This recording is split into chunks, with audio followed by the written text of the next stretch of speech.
ನೀವು ನೋಡ್ತಿದ್ದೀರಾ ನಕ್ಷತ್ರ ನಾಡಿ ವಿಶೇಷ ನೇರ ಪ್ರಸಾರ ಕಾರ್ಯಕ್ರಮಕ್ಕೆ ಸ್ವಾಗತ. ನಾನು ಸುರಭಿ ರಾಜೇಂದ್ರ.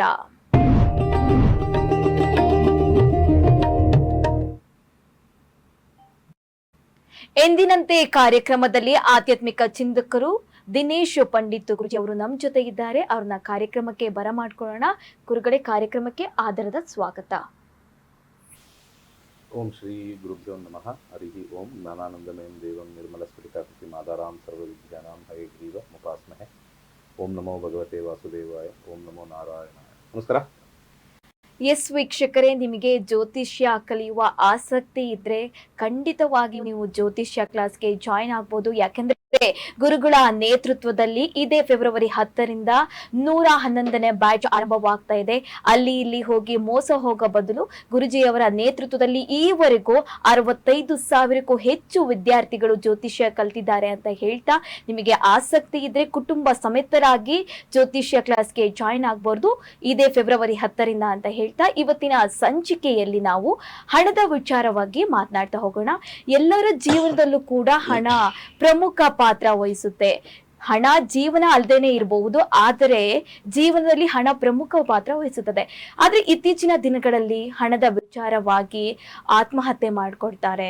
ಹಾಗೆ ಹಣದ ವಿಚಾರ ಹಣನ ಉಳ್ಸಕ್ಕಾಗಲ್ಲ. ಎಷ್ಟೇ ಉಳಿತಾಯ ಮಾಡಿದ್ರು, ಎಷ್ಟೇ ಸೇವಿಂಗ್ಸ್ ಮಾಡಿದ್ರು ಹಣ ಉಳ್ಸಕ್ಕಾಗಲ್ಲ. ಇದಕ್ಕೆ ಕಾರಣ ಏನು? ಇದಕ್ಕೆ ಪರಿಹಾರ ಏನು?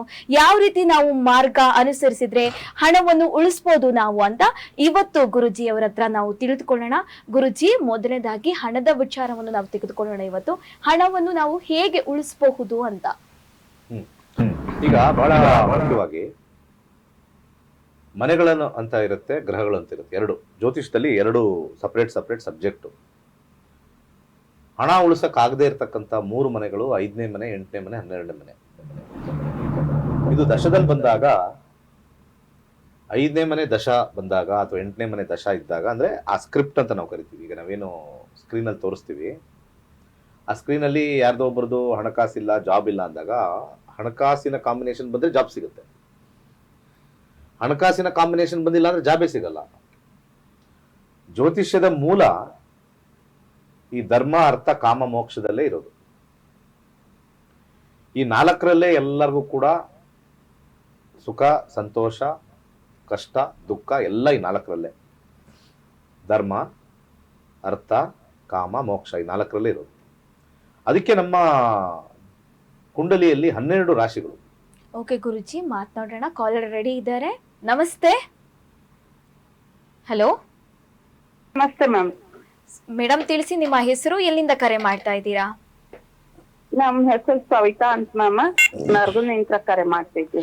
ಓಕೆ, ಯಾರ ಬಗ್ಗೆ ಕೇಳ್ಬೇಕಾಗಿತ್ತು? ನನ್ ಮಗ ಬಗ್ಗೆ ಓಕೆ, ಕೇಳ್ಬೇಕಾಗಿತ್ತು. ಹುಟ್ಟಿದ ಸಮಯ, ಹುಟ್ಟಿದ ದಿನಾಂಕ ತಿಳಿಸ್ಕೊಡಿ.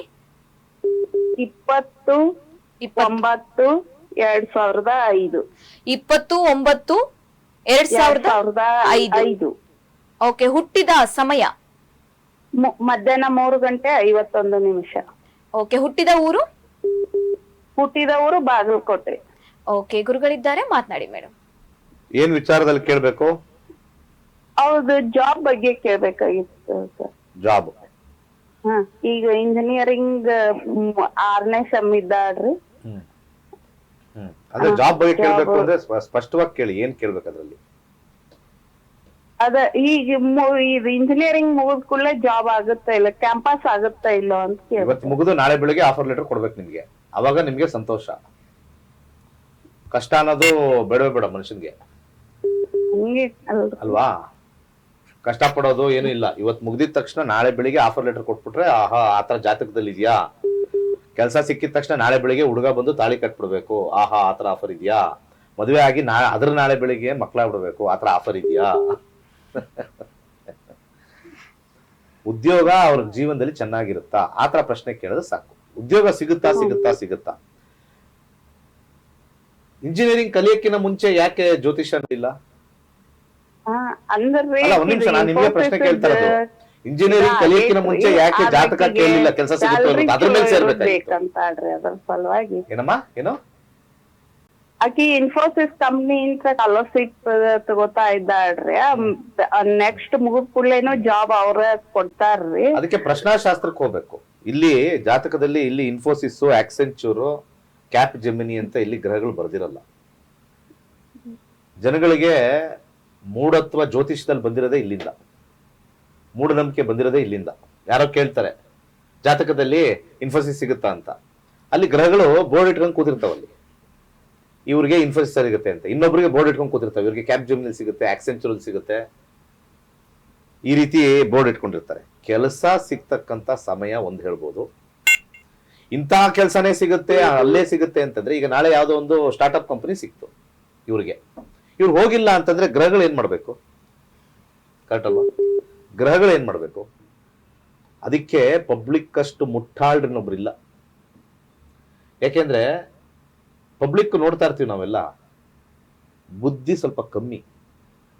ಏನಾರು ಹಾಕ್ಬಿಟ್ರೆ ಕಮೆಂಟ್ಗೆ ಮುಂದಿರ್ತಾರೆ ಜನ, ನಾನು ನೋಡಿದ್ದೀನಿ, ಕಮೆಂಟ್ಗೆ ಮುಂದಿರ್ತಾರೆ. ಜ್ಯೋತಿಷ್ಯದಲ್ಲಿ ಯಾವ ರೀತಿ ವೈಜ್ಞಾನಿಕವಾಗಿದೆ ಅಂತ ಅರ್ಥ ಮಾಡ್ಕೊಳ್ಳೋದು ಸ್ವಲ್ಪ ಕಷ್ಟ. ಇಲ್ಲಿ ಬುಧ ಭುಕ್ತಿ ಬರ್ತಾ ಇದೆ, ನೆಕ್ಸ್ಟ್ ಬರ್ತಕ್ಕಂಥ ಕೇತುನಲ್ಲಿ 3, 7 ಇದೆ, ಅದಾದ್ಮೇಲೆ ಶುಕ್ರ 2 ಬರೋದ್ರಿಂದ ಕೆಲಸ ಸಿಕ್ಕೇ ಸಿಗುತ್ತೆ. ಆದ್ರೆ ನಾನು ಮಾತ್ರ ನಿಮ್ಗೆ ಇನ್ಫೋಸಿಸ್ ಅಲ್ಲೇ ಸಿಗುತ್ತೆ ಅಂತ ಹೇಳ್ತಕ್ಕಂಥ ಮುಟ್ಟಾಳ ನಾನಲ್ಲ, ಹುಚ್ಚ ನಾನಲ್ಲ. ಉದ್ಯೋಗ ಸಿಗುತ್ತೆ, 100% ಕಾಂಬಿನೇಷನ್. 2 ಬಂದಾಗ, 6 ಬಂದಾಗ, 10 ಬಂದಾಗ ಉದ್ಯೋಗ ಸಿಕ್ಕೇ ಸಿಗುತ್ತೆ. ಅವ್ರು ಇಷ್ಟಪಟ್ಟಿರೋದಕ್ಕಂದ್ರೆ ಪ್ರಶ್ನಾಶಾಸ್ತ್ರಕ್ಕೆ ಹೋಗಿ ಅಲ್ಲಿ ನೋಡ್ಬೇಕಾಗತ್ತೆ, ಜಾತಕದಿಂದ ನೋಡೋಕ್ಕಾಗಲ್ಲ. ಅದಕ್ಕೆ ಜ್ಯೋತಿಷ ಕಲೀರಿ ಅಂತ ಹೇಳೋದು. ಮಕ್ಕಳಿಗೆ ಜ್ಯೋತಿಷ ಕಲಿಯಕ್ಕೆ ನೀವು ಪ್ರೇರೇಪಣೆ ಮಾಡದೇ ಇರತಕ್ಕಂಥ ಪೋಷಕರು ನೀವೆಲ್ಲ. ಅದು ಬಿಟ್ಬಿಟ್ಟು ಈ ಸಿಕ್ಕಬಕ್ಕದು ಮದುವೆ ಟೈಮಲ್ಲಿ ಜಾತಕಗಳನ್ನ ಇಟ್ಕೊಂಡು ಹೋಗಿ ಮದುವೆ ಚೆನ್ನಾಗಿದೆ, ಅದು ಚೆನ್ನಾಗಿದೆ, ಕೆಲಸ ಚೆನ್ನಾಗಿದೆ ಅಂತ ಹೋಗ್ತೀರಾ. 6,999 ರೂಪಾಯಿಗೆ ನಿಮ್ಮ ಇಡೀ ಜೀವನದಲ್ಲಿ ಏನೇನ್ ನಡೆಯುತ್ತೆ ಅಂತ ಹೇಳ್ತಕ್ಕಂಥ ಜ್ಯೋತಿಷ್ಯದ ಕಲಿತಕ್ಕಂಥ, ಇವತ್ತೆಲ್ಲ ಜ್ಯೋತಿಷ್ಯದಲ್ಲಿ ಮೋಸ ಹೋಗ್ತಾ ಇದ್ದಾರೆ. ಆ ಮೋಸ ಹೋಗೋ ಸಂದರ್ಭದಲ್ಲಿ ನಾವು ಹೇಳ್ಕೊಟ್ಟು ಮೋಸ ಹೋಗ್ಬೇಡಿ ಜನಗಳಿಗೆ.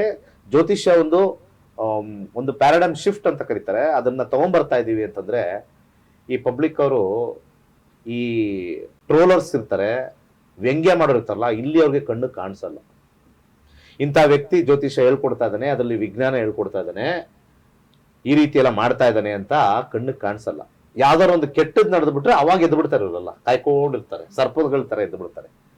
ಸರ್ಪ ಸಂತತಿಗಳು ಕೆಲವರು ಇದ್ದಾರೆ, ತುಂಬಾ ಜನ ಪಬ್ಲಿಕ್ ಅಲ್ಲಿ ಸರ್ಪ ಸಂತತಿಗಳು. ಜ್ಯೋತಿಷ್ಯ ಕಲೀರಿ. ಈ ಪ್ರೋಗ್ರಾಮು ನೀವು ಕೆಲ್ಸಕ್ಕೆ ಯಾವಾಗ ಹೋಗ್ತೀರಾ ಅಂತ ಹೇಳ್ತೀವಿ, ಆದ್ರೆ ಮೂಲ ಈ ಕಾರ್ಯಕ್ರಮದ ಉದ್ದೇಶ ಒಂದು ಕಲಿಕೆಯ ಕಾರ್ಯಕ್ರಮ. ಇದು ಬಹಳ ಕಮ್ಮಿ. ನಿಮ್ಮ ಜೀವನದಲ್ಲಿ ಎಷ್ಟೋ ತಿಂದು ಬಿಟ್ಟಿರೋಷ್ಟು ದುಡ್ಡು ಇಲ್ಲ. ಇದು ತಿಂದು ಬಿಟ್ಟಿರ್ತಾರಲ್ಲ, ಇವತ್ತೇನೋ ಒಂದು ಅಡುಗೆ ಮಾಡಿರ್ತಾರೆ, ವೇಸ್ಟ್ ಆಗುತ್ತೆ, ಆಚೆ ಹಾಕ್ತಾರಲ್ಲ, ಆಚೆ ಹಾಕಕ್ಕೂ ಒಂದು ನೀವು ದುಡ್ದಿರ್ತಾರಲ್ಲ ದುಡ್ಡು, ಅದನ್ನೆಲ್ಲ ಲೆಕ್ಕ ಹಾಕೊಂಡ್ರೆ 1 ತಿಂಗಳಲ್ಲಿ ನೀವು ಏನ್ ವೇಸ್ಟ್ ಮಾಡ್ತಿರೋ ಆ ವೇಸ್ಟ್ ದುಡ್ಡಷ್ಟು ನಾವು ಇಟ್ಟಿಲ್ಲ ಇಲ್ಲಿ ಫೀಸ್. ಕಾರಣಗಳು ಕೊಡ್ತಾರೆ, ತಲೆಗೆ ಹೋಗಲ್ಲ. ಅದೇ ಪೂಜೆ 1 ಲಕ್ಷ ಅಂತ ಹೇಳ್ಬಿಡ್ಲಿ, ಕಾಂಪೌಂಡರ್ಗಳು ಹೋಗ್ಬಿಡ್ತಾರೆ, ನಾಮಗಳು ಹಾಕೊಂಡು, ಆಮೇಲೆ ವಿಭೂತಿಗಳು ಹಾಕೊಂಡು, ಒಂದು ಏನೋ ಕಾವಿ ಹಾಕೊಂಡು ಕುತ್ಕೊಂಡ್ಬಿಟ್ರೆ ಹೋಗ್ಬಿಡ್ತಾರೆ ಅಲ್ಲಿ. ಅವನ ಹತ್ರ ಏನೋ ಶಕ್ತಿ ಇದೆ, ದೇವ್ರಿದೆ. ಯಾರ ಹತ್ರ ಏನೂ ಇಲ್ಲ. ನಮ್ಮಲ್ಲೇ ಶಕ್ತಿ ಇರೋದು, ನಮ್ಮ ಜೀವನದಲ್ಲೇ ಒಂದು ಯುಕ್ತಿ ಇರೋದು, ನಮ್ಮ ಜಾತಕದಲ್ಲೇ ಇರೋದು, ಇನ್ನೊಬ್ಬರ ಮೇಲೆ ಇಲ್ಲ, ಯಾವ ಪೂಜೆಲೂ ಇಲ್ಲ. ಯಾವ್ಯಾವ ಟೈಮಲ್ಲಿ ಏನೇನ್ ನಡೆಯುತ್ತೆ ಅಂತ ವೈಜ್ಞಾನಿಕ ನಿಲುಗಟ್ಟಲ್ಲಿ ಜ್ಯೋತಿಷ್ಯ ನಿಂತಿದೆ. ನಾವು ಹುಟ್ಟಬೇಕಾದ್ರೂ ಸೈನ್ಸೇ ಅಲ್ವಾ? ನಾವು ಆಟೋಮೆಟಿಕ್ ಆಗಿ ಹುಟ್ಟಿದ್ವಾ, ಅಥವಾ ನಮ್ಮ ತಂದೆ ತಾಯಿಗಳು ಸೇರಿದಾಗ ತಾನೇ ನಾವು ಹುಟ್ಟಿರೋದು? ಅಲ್ಲಿ ಕೆಮಿಕಲ್ ರಿಯಾಕ್ಷನ್ ಇದೆ, ಅಲ್ಲಿ ಬಯಾಲಜಿಕಲ್ ರಿಯಾಕ್ಷನ್ ಇದೆ, ಮತ್ತೆ ಎಮೋಷನಲ್ ರಿಯಾಕ್ಷನ್ ಇದೆ, 3 ಇದೆ ಅಲ್ಲಿ. ಅದಾದ್ಮೇಲೆ ತಾನೇ ನಾವು ಹುಟ್ಟಿರೋದಿಲ್ಲಿ. ಸೊ ಅಲ್ಲಿ ಸೈನ್ಸ್ ಇದೆ ತಾನೇ. ನಾವು ಹಂಗೆ ಹುಟ್ಬಿಟ್ವಾ, ಪೂಜೆ ಮಾಡಿ ಹಂಗೆ ಹುಟ್ಬಿಟ್ವಾ? ಎಷ್ಟೋ ಮಕ್ಕಳು ಇಲ್ಲ ಅಂತ ಹೋಗಿ ಪೂಜೆ ಮಾಡ್ತಾ ಇರ್ತಾರೆ. ಗಂಡ ಹೆಂಡತಿ ಸೇರಿದಲೇ ಮಕ್ಕಳಾಗತ್ತಾ? ಹಂಗಾರೆ ಅಲ್ಲಿ ಸೈನ್ಸ್ ಇಲ್ವಾ? ಹಂಗಾರೆ ಪೂಜೆ ಗೀಜೆ ಮಾಡ್ಕೊಂಡು ಹಂಗೆ ಸ್ವಯಂಭೂ ಹುಟ್ಟೋರು ಇದ್ದಾರಾ ಯಾರಾದ್ರು? ಯಾವ್ದಾದ್ರು ನೋಡಿದೀನಮ್ಮ? ಪೂಜೆ ಮಾಡಿದ ತಕ್ಷಣ ಆಟೋಮೆಟಿಕ್ ಗರ್ಭವತಿ ಆಗಿದ್ದಾರೆ ಇವರು. ಪೂಜೆ ಮಾಡಿದ ತಕ್ಷಣ ಗರ್ಭವತಿ. ಏನ್ ಕುಂತಿನ ಸೂರ್ಯನಿಗೆ ನಮಸ್ಕಾರ ಮಾಡಿದ ತಕ್ಷಣ ಗರ್ಭವತಿ ಆಗಕ್ಕೆ? ಅದೆಲ್ಲ ಕಟ್ಟುಕತೆಗಳು. ಅದನ್ನೇ ನಿಮಗೆಲ್ಲ ಹೇಳ್ತಾ ಇರೋದು. ಜ್ಯೋತಿಷ್ಯ ಅಂದ್ರೆ ವಿಜ್ಞಾನ ಇದೆ. ಇವತ್ತೇನ್ ನೀವು ಟಿವಿಲಿ ನೋಡ್ತಾ ಇದ್ರಲ್ಲ, ಇವರೆಲ್ಲ ಜ್ಯೋತಿಷ್ಯ ಕಲಿತು ವೈಜ್ಞಾನಿಕ ನಿಲುಗಟ್ಟಲ್ಲಿ ಒಂದಷ್ಟು ಸಮೂಹ ಆ ಕಡೆ ಇದೆ, 20% ಆ ಕಡೆ ಇದೆ, ಇನ್ನು 80% ಎಲ್ಲ ಈ ಕಾಕಂಬಿ, ಗೋಡಂಬಿ, ಕಡಲೆಕಾಯಿ ವ್ಯಾಪಾರದವರು ಅವ್ರ ಹತ್ರ ಜ್ಯೋತಿಷ್ಯ ಹೋಗ್ತಾ ಇದ್ದಾರೆ ಕೇಳಕ್ಕೆ. ಎಸ್ಪೆಷಲಿ ಹೋಗೋದು ನೀವೆಲ್ಲ ಯಾವಾಗ? ಮದುವೆ ಟೈಮಲ್ಲಿ. ಆ ಮದುವೆ ಟೈಮಲ್ಲಿ ಹೋದಾಗ ಏನೇನೆಲ್ಲ ಬರ್ತದೆ ಇವ್ರ ತಲೆಯಲ್ಲಿ? ನಿಮ್ಮ ಮಗಳಿಗೆ ಮದುವೆ ಆಗ್ತಾ ಇಲ್ವಾ, ಪಂಚಮದಲ್ಲಿ ಶನಿ ಕೂತಿದ್ದಾನೆ. ದಶಾಭುಕ್ತಿ ಯಾವ್ದೋ ನಡೀತಾ ಇರುತ್ತೆ ಪಾಪ. ದಶಾದಲ್ಲಿ 6ನೇ ಮನೆ 4ನೇ ಮನೆ 8ನೇ ಮನೆ ನಡೆದಾಗ ಮದುವೆ ಸ್ವಲ್ಪ ಕಷ್ಟ. ಅಂದ್ರೆ 2 ತರ ಕಷ್ಟ. ಒಂದು ಹುಡುಗ ಹುಡುಗಿ ಬರ್ತಾ ಇರಲ್ಲ, ಅಥವಾ ಇವ್ರಿಗೆ ಆಸಕ್ತಿ ಇರಲ್ಲ. ಅದು ಬಿಟ್ಬಿಟ್ಟು ಪಂಚಮದಲ್ಲಿ ಶನಿಗೆ ಹೋಗ್ಬಿಡ್ತಾರೆ. ಈ ಜ್ಯೋತಿಷ್ಯಗಳಿಗೆ ಯಾರು ಕಾಂಪೌಂಡ್ ಇರ್ತಾರಲ್ಲ ಅವ್ರಿಗೆ ಬಹಳ ಈಸಿ ಟಾರ್ಗೆಟ್ ಅಂದ್ರೆ ಶನಿ. ಪಾಪ ಶನಿ ಏನ್ ಮಾಡಿದಾನೆ ಇವ್ರಿಗೆಲ್ಲ ಉದ್ಧಾರ ಆಗದೆ ಇರಕ್ಕೆ ಕಾರಣನೇ ನಾವು ಶನಿ ಬಗ್ಗೆ ನೆಗೆಟಿವ್ ಹೇಳಿದಾಗ. ಯಾವ ಅಷ್ಟಮ ಶನಿ ನಿಮಗೆ ತೊಂದರೆ ಕೊಡುತ್ತೆ ಅಂತ ಯಾವ ಗ್ರಂಥದಲ್ಲಿ ಬರೆದಿದ್ದಾರೆ, ಎಷ್ಟು ನಿಮಗೆ ಗ್ಯಾರಂಟಿ ಇದೆ, ಯಾವ ಡೇಟಾ ನಿಮ್ಮ ಹತ್ರ ಇದೆ. ಪಂಚಮ ಶನಿಲಿ ಕೂತಿದೆ, ಚಂದ್ರನಿಂದ ಪಂಚಮದಲ್ಲಿ ಶನಿ ಕೂತಿದೆ, ನಿಮ್ಗೆ ತೊಂದರೆ ಮಾಡಿದೆ ಅಂದ್ರೆ ಯಾರು ಅಂದ್ರೆ ಶನಿ 5ರಲ್ಲಿ ಕೂತಿಲ್ದೇ ಇರೋದು, ಅಷ್ಟಮದಲ್ಲಿ ಕೂತಿಲ್ದೇ ಇರೋದು, ಅರ್ಧಾಷ್ಟಮ ಶನಿ, ಪೂರ್ವಾಷ್ಟಮ ಶನಿ ಅದೆಲ್ಲ ಕೂತ್ಕೊಳ್ದೇ ಇದ್ದು ಈಗ 7.5 ಒಂದು ಸೇರ್ಕೊಂಡ್ಬಿಡ್ತಾರೆ. ಚಂದ್ರ ಹಿಂದೆ ಮುಂದೆ 12ನೇ ಮನೆ 1ನೇ ಮನೆ 2ನೇ ಮನೆ ಕೂತ್ಕೊಂಡ್ರೆ ಅಂದ್ರೆ ಚಂದ್ರ ಎಲ್ಲಿದ್ದಾನೋ ಹಿಂದಗಡೆ ಆ ಜಾಗದಲ್ಲಿ ಮುಂದೆ 3 ಮನೆ ಸಿಗ್ತಾ. ಮತ್ತೆ ಚಂದ್ರನಿಂದ 4ನೇ ಮನೆ ಅಲ್ಲಿ ಅರ್ಧಾಷ್ಟಮ ಅಂತ ಹೇಳ್ತಾರೆ, ಅಲ್ಲಿ 4ನೇ ಸಿಗ್ತಾ. ಪಂಚಮ ಶನಿ ಸರಿ ಇಲ್ತಾರೆ, 5ನೇ ಸಿಗ್ತಾ. ಅಷ್ಟಮ ಸರಿ ಅಂತ 6 ಮನೆಗಳನ್ನ ಹೋಗ್ಬಿಟ್ಟು ನೆಗೆಟಿವ್ ಮಾಡ್ಬಿಟ್ರೆ ಇನ್ನ ಬದುಕಂಗೆ ಇಲ್ವಾ? ಶನಿ ಒಂದು ರೌಂಡ್ ಹೊಡೆಯಕ್ಕೆ 30 ವರ್ಷ ತಗೊಳ್ತಾನೆ. 30 ವರ್ಷ 12 ಮನೆಗಳಲ್ಲಿ 6 ಮನೆ ಕೆಟ್ಟೋಗಿದ್ರೆ 30 ವರ್ಷದಲ್ಲಿ 15 ವರ್ಷ ಕೆಟ್ಟೋಯ್ತಾ ನಮ್ಗೆ ಲೈಫು. ಇನ್ ಬೇರೆಯವ್ರು ಯಾರ್ದು ಇಲ್ವಾ? ಈ ಅಡುಗುಲಜ್ಜಿ ಜ್ಯೋತಿಷ್ಯ ಹೇಳಿ ಅಂತಂದ್ರೆ ಈ ವಿಭೂತಿ ಹಾಕೊಂಡು ನಾಮಗಳು ಹಾಕೊಂಡು ಜ್ಯೋತಿಷ್ಯನ ಮತ್ತೆ ಈ ಒಂದು ಸೈನ್ಸ್ ನ ಹಾಳು ಮಾಡ್ಕೊಂಡು ಕೂತಿರ್ತಕ್ಕಂಥ ನೀವೇ ಹಿಂದೂ ವಿರೋಧಿಗಳು. ಮೊದಲು ಹಿಂದೂ ವಿರೋಧಿಗಳು ಇವ್ರು ಯಾರು ಓಡಾಡ್ತಾ ಇರ್ತಾರೆ ಪಾಪ, ಹಿಂದೂ ವಿರೋಧಿಗಳು ಅಂತೆಲ್ಲ ಓಡಾಡ್ತಾರೆ. ಹಿಂದೂ ವಿರೋಧಿಗಳು ಯಾರು ಇಲ್ಲ, ಜ್ಯೋತಿಷ್ಯದಲ್ಲಿ ನೆಗೆಟಿವ್ ಹೇಳ್ತಾ ಇರ್ತಾರಲ್ಲ ಅವರೇ. ಜ್ಯೋತಿಷ್ಯದಲ್ಲಿ ಭಯ ಪಡಿಸೋದಲ್ಲ, ಕಾನ್ಫಿಡೆನ್ಸ್ ಕೊಡಿಸೋದು ಜ್ಯೋತಿಷ್ಯ. ಪೂಜೆ ಮಾಡಿಸೋದು ಜ್ಯೋತಿಷ್ಯ ಅಲ್ಲ, ಭರವಸೆ ಅನ್ನೋದು ಜ್ಯೋತಿಷ್ಯ. ಡಾಕ್ಟರ್ ಹತ್ರ ಹೋಗ್ಬಿಟ್ಟು, ಒಳ್ಳೆ ಡಾಕ್ಟ್ರು, ಕಾಯಿಲೆ ಬಂದಿದ್ರೆ ನೀನ್ ನಾಳೆ ಸತ್ತೋಗ್ತೀಯ ಕಣ, ಸಿಕ್ಕಾಪಟ್ಟೆ ಬಂದ್ಬಿಟ್ಟಿದೆ ನಿನ್ ಕಾಯಿಲೆ, ಟ್ರೀಟ್ಮೆಂಟ್ ತಗೊಂಡ್ರೆ ನೀನು ಹೋಗ್ಬಿಡ್ತೀಯ, ಟ್ರೀಟ್ಮೆಂಟ್ ತಗೊಂಡ್ರೆ ಟ್ರೈ ಮಾಡಬೇಕು ಅಂತ ಹೇಳ್ಬಿಟ್ರೆ ಅವನು ಆಕ್ಚುಲಿ ಬದುಕೋನು ಸತ್ತೇ ಹೋಗ್ಬಿಡ್ತಾನೆ ಮಾನಸಿಕವಾಗಿ. ಜ್ಯೋತಿಷ್ಯರು ಎಮೋಷನಲ್ ಟೆರರಿಸ್ಟ್ ಅಂತ ಹೇಳ್ತೀನಿ, ಕೆಲವರು ಇದ್ದಾರೆ ಎಮೋಷನಲ್ ಟೆರರಿಸ್ಟ್ ಅವರೆಲ್ಲ. ಅದಕ್ಕೆ ಜ್ಯೋತಿಷ್ಯ ಕಲ್ತು ನಮ್ದು ಜೀವನದಲ್ಲಿ ಏನು ಇಲ್ಲ, ಕಾಂಬಿನೇಷನ್ ಇಲ್ಲ, ನೆಗೆಟಿವ್ ಇದೆ ಅಂತಂದ್ರೆ ಬಿಟ್ಬಿಡ್ಬೇಕು, ಏನ್ ಮಾಡಕ್ಕಲ್ಲ, ಆ ಲೈನ್ ಇಲ್ಲ. ಹಂಗನ್ಬಿಟ್ಟು ದೇವರು ಎಲ್ಲಾ ಡೋರ್ನು ಮುಚ್ಚಲ್ಲ.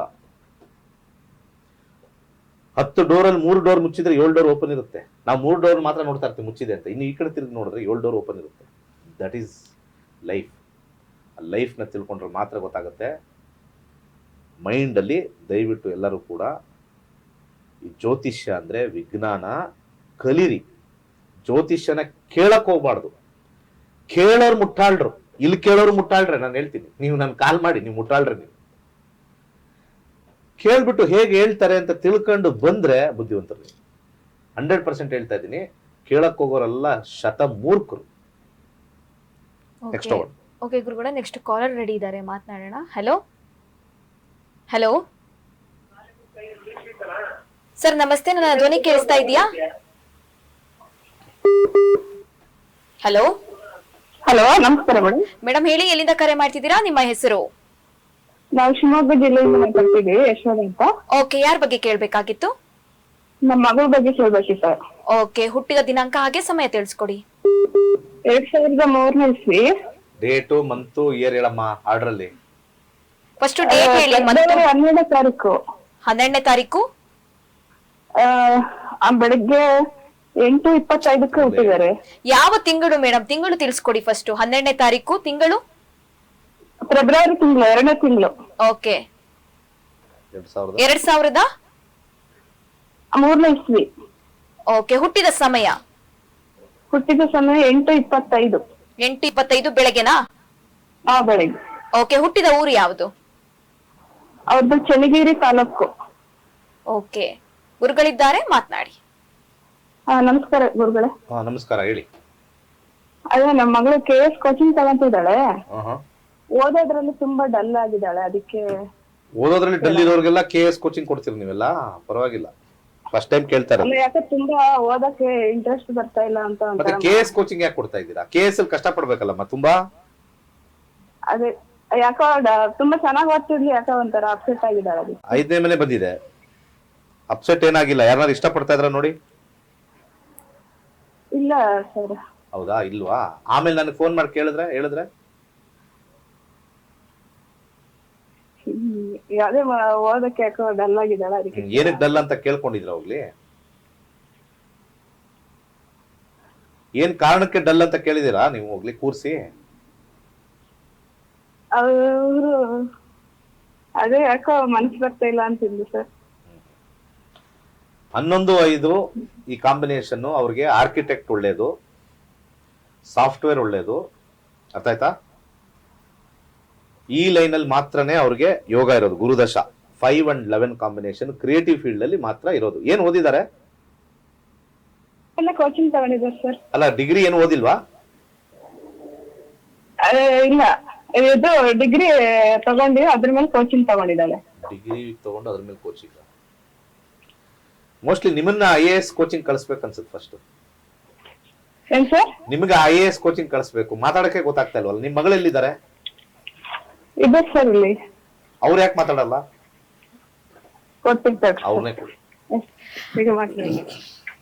ಹಲೋ, ಏನಮ್ಮ ನಿಮ್ಮ ಅಮ್ಮನ್ ಕೊಟ್ಬಿಟ್ಟು ಕನ್ಫ್ಯೂಸ್ ಮಾಡ್ತಾ ಇದ್ದೀನಿ ನಮ್ಗೆಲ್ಲ. ಅದಕ್ಕೆ ಅಮ್ಮ ಮಾತಾಡ್ತೀನಿ ಅಂತ. ನೀನೇ ಮಾತಾಡಿದ್ರೆ ಕರೆಕ್ಟ್ ಆಗಿ ಗೈಡೆನ್ಸ್ ಕೊಡ್ಬೋದು. ಏನ್ ಓದಿರೋದು? ಡಿಗ್ರಿ ಯಾವ್ದು ಚೂಸ್ ಮಾಡಿರೋದು ನೀವು? ಸರ್ BA ಕಂಪ್ಲೀಟ್ ಆಗಿದೆ. BA ತಗೊಂಡು ನೀವು KS ಡೈರೆಕ್ಟ್ ಆಗಿ ಹೋಗ್ತಾ ಇದ್ದೀರಾ? ಇಲ್ಲ ಸರ್, BA ತಗೊಂಡು ಇವಾಗ KS ಕೋಚಿಂಗ್ ತಗೋತಾ ಇದ್ದೀನಿ. ಬ್ಯಾಚುಲರ್ ಆಫ್ ಆರ್ಟ್ಸ್ ತಾನೆ BA ಅಂದ್ರೆ? ಬ್ಯಾಚುಲರ್ ಆಫ್ ಆರ್ಟ್ಸ್ ತಾನೆ? ಇವ್ರಿಗೂ ಕೋಚಿಂಗ್ ಸರಿ ಇಲ್ಲ. ನೋಡಮ್ಮ, 11 ಮತ್ತೆ 5 ಕಾಂಬಿನೇಷನ್ ಕೆಲವು ದಾರಿಗಳು ತೋರಿಸುತ್ತೆ. ಒಂದು ಕ್ರಿಯೇಟಿವ್ ಫೀಲ್ಡ್ ಅಂದ್ರೆ ಫ್ಯಾಷನ್ ಇಂಡಸ್ಟ್ರಿ, ಈ ಬಟ್ಟೆಗಳದೆಲ್ಲ ನಾವು ಕಲಿತೀವಲ್ಲ, ಡಿಸೈನ್, ಅದನ್ನ ಕಲಿಬೇಕು ಇವರು. ಅದು ಬಿಟ್ರೆ ಸಾಫ್ಟ್ವೇರು, ಅದು ಬಿಟ್ರೆ ಆರ್ಕಿಟೆಕ್ಟ್, ಅದು ಬಿಟ್ರೆ ಕೊನೆಗೆ BA ಮಾಡಿರೋದ್ರಿಂದ ನಾನು ಅವ್ರಿಗೆ ಸಜೆಸ್ಟ್ ಮಾಡೋದು ಟೀಚಿಂಗ್ ಲೈನ್. ಈ ಲೈನಲ್ಲಿ ಹೋದ್ರೆ ಮಾತ್ರ ನಿಮಗೆ ಜೀವನದಲ್ಲಿ ಒಂದು ಕೆಲಸ ಕಾರ್ಯ ಇರ್ತದೆ. ದಶಾ ಏನ್ ಹೇಳುತ್ತೋ ಅದನ್ನ ನೋಡ್ಕೊಂಡು ಹೋಗ್ಬೇಕು. ಯಾಕಂದ್ರೆ ನಾವು ಅಲ್ಲಿ ದಶಾ ವಿಚಾರದಲ್ಲಿ ನಾವು ಇದನ್ನ ಮಾಡ್ಕೊಳ್ಳೋದಲ್ಲ. ದಶಾ ವಿಚಾರದಲ್ಲಿ ನಾವು ನೋಡ್ಬೇಕು ಮಾಡ್ಬೇಕು ಅಂತಂದ್ರೆ ಏನು ಕಾಂಬಿನೇಷನ್ ಇರುತ್ತೆ, ಆಸೆ ಬೇಕಾದಷ್ಟು ಇರುತ್ತೆ. ನಾನು ಇವಾಗ ರಾಜಕೀಯಕ್ಕೆ ಹೋಗ್ಬೇಕು, ನಾನು ಒಂದು ಕಾರ್ಪೊರೇಟರ್ ಆಗ್ಬೇಕು, ಅಥವಾ ನಾನು ಒಂದು MLA ಆಗ್ಬೇಕು, ಅದೆಲ್ಲರಿಗೂ ಆಸೆ ಇದೆ ರೀ. ಎಲ್ಲ ಯಾರಿಗ ಆಸೆ ಇಲ್ಲ ರೀ? ಮನೇಲಿ ಇರೋ ಗಂಡಸರಿಗೆಲ್ಲ MLA ಪೋಸ್ಟ್ ಕೊಡ್ತೀವಿ ಅಂದ್ರೆ ಯಾರಿಗ ಆಸೆ ಇರಲ್ಲ? ಆದ್ರೆ ಆ ಲೈನ್ ನಮಗೆ ಇದೆಯಾ ಅಂತ ಫಸ್ಟ್ ಜ್ಯೋತಿಷ್ಯದಲ್ಲಿ ನೋಡಿದ್ರೆ ಮಾತ್ರನೇ ಆಗುತ್ತೆ. ಹಾಗೆ ಸಾಕಷ್ಟು ಜನ ರಾಜಕೀಯದಲ್ಲಿ ಟ್ರೈ ಮಾಡ್ತಾನೇ ಇರ್ತಾರೆ, ಹಿಂದೆಗಡೆ ಹೋಗ್ತಾನೆ ಇರ್ತಾರೆ ರಾಜಕೀಯ ವ್ಯಕ್ತಿಗಳು. ಕಳೆದ 20 ವರ್ಷದಿಂದ ಒಬ್ಬರು ನೋಡ್ತಾ ಇದ್ದೀನಿ, ಹಿಂದೆನೇ ಇದ್ದಾರೆ, ಮುಂದೆ ಬಂದೇ ಇಲ್ಲ ಜೀವನದಲ್ಲಿ ರಾಜಕೀಯದಲ್ಲಿ. ಬಂದ್ ಹತ್ರ ಜಾತಕ ಕೇಳ್ತಾರೆ, ಅವ್ರು ಹಿಂದೆನೇ ಇರ್ತಾರೆ. ಹಾಗೆ ಓಕೆ ಗುರುಗಳೇ, ಮಾತನಾಡ್ತಾ ಹೋಗೋಣ. ಎಸ್ ವೀಕ್ಷಕರೇ, ಇನ್ನಷ್ಟು ಮಾತನಾಡ್ತಾ ಹೋಗೋಣ ಗುರುಜಿ ಹತ್ರ.